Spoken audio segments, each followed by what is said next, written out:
Hey everyone, it's Paul here. Hi, everyone, and Ruby.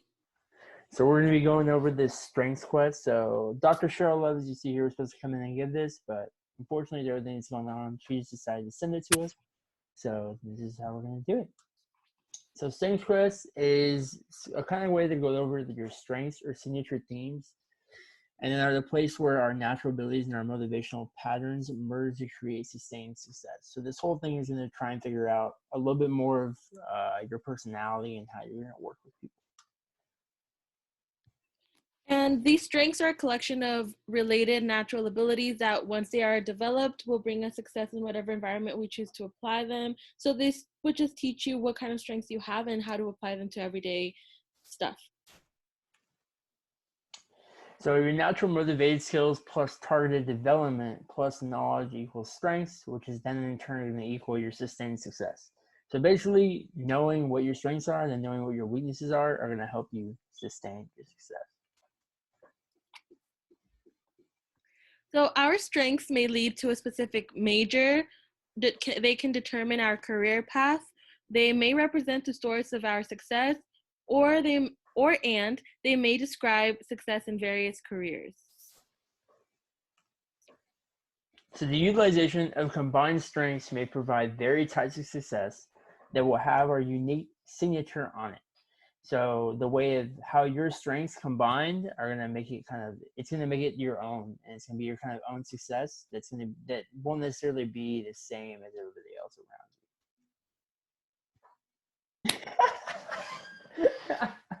A you. dominant strength in executing. Know how to make things happen. Productivity strengths that focus energy on executive plans to achieve goals. These are all types of strengths that may go under executing. So in influencing provides the drive and vision to motivate their team to achieve excellence. Leadership and communication strengths enable a person to impact others in powerful ways. And these are some examples of your influencing traits. Relationship building. So, relationship building have the ability to see and develop the potential in others. They are good at creating close and strong personal relationships and bring the team together. And these are some of the examples of relationship building. And then strategic strengths provide conceptual foundations and imagination to dream big and solve complex problems. Strengths of perception, organization, and information processing produce lifelong learners. And then again, some examples. Developing your strengths. Know your strengths. So take time to reflect on who you are at your best and what might be natural strengths. Familiarize yourself with your signature themes and analyze the themes as a group.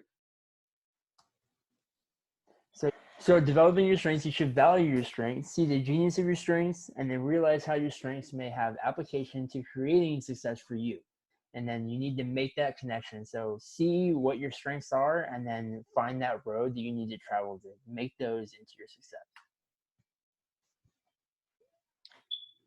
And continuing on strengths, most powerful when inspired by a personal mission, healthy, caring relationships facilitate the development of strengths. Access mentors who understand your strengths and believe in you. Minimize the influence of individuals who are habitually critical or negative, don't believe in you as much as you believe in yourself, and don't understand or value your strengths. Collect and reflect on successes. Revisit your success often to develop your strengths. And you may ask yourself, what do these success say about me? How can I expand on these types of success? Define yourself in positive potential, even if it is yet to be fully developed. So you also need to practice your talents. So you can do this in volunteer experiences, closed organizations, leadership opportunities, special projects, part-time / summer jobs, hint, hint, orientation, internships, exploratory classes. So one nice thing and what we like to do is have you do this strengths quest. It does actually cost money, and you'll be getting an email from James on this stuff, but it's a really nice way to be able to figure out how you work within yourself and to learn more about yourself, but then also developing and putting this into practice during this summer is going to help you learn so much. So, difficulties in affirming our signature themes. We may not have enough varied experience to discover our themes, or we may not have reflected effectively upon our experiences and enthusiasm to discover our themes. But this quest will definitely help you guide you towards the direction to find your theme. You never know what you will find. You may be surprised at your results as well and those around you. Difficulties in discovering our signature themes. In some cases, we spend a lot of time in roles that don't utilize or develop our strengths. Someone close to us may not see our value or strengths. We may not value our own strengths. Sometimes we don't think that too highly of ourselves.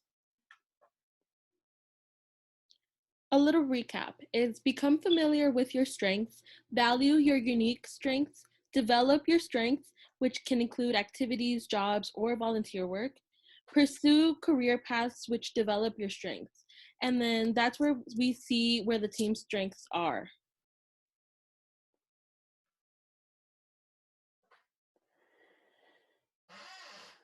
So this is something that Cheryl wanted to put out there. So the regular academic year hours that they have in the Career Center is Monday through Friday, 11 a.m. to 3 p.m. It's from drop-in advising.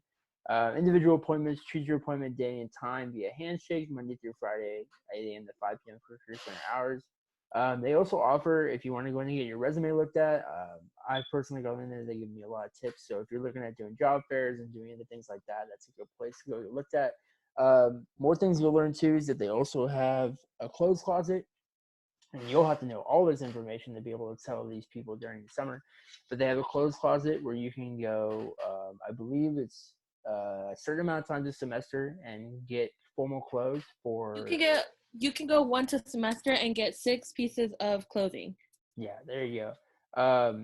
And then they also have mock interviews too. So if you've never been to a job interview or anything like that, or never been to necessarily a high profile one, I wouldn't count orientation as the most extreme job interview ever.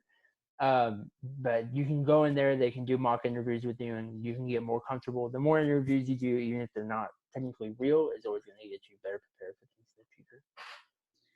And if you have any questions, feel free to ask your returner, ask your peers, and then ask captains. All right. Thank you. Thank you for tuning in.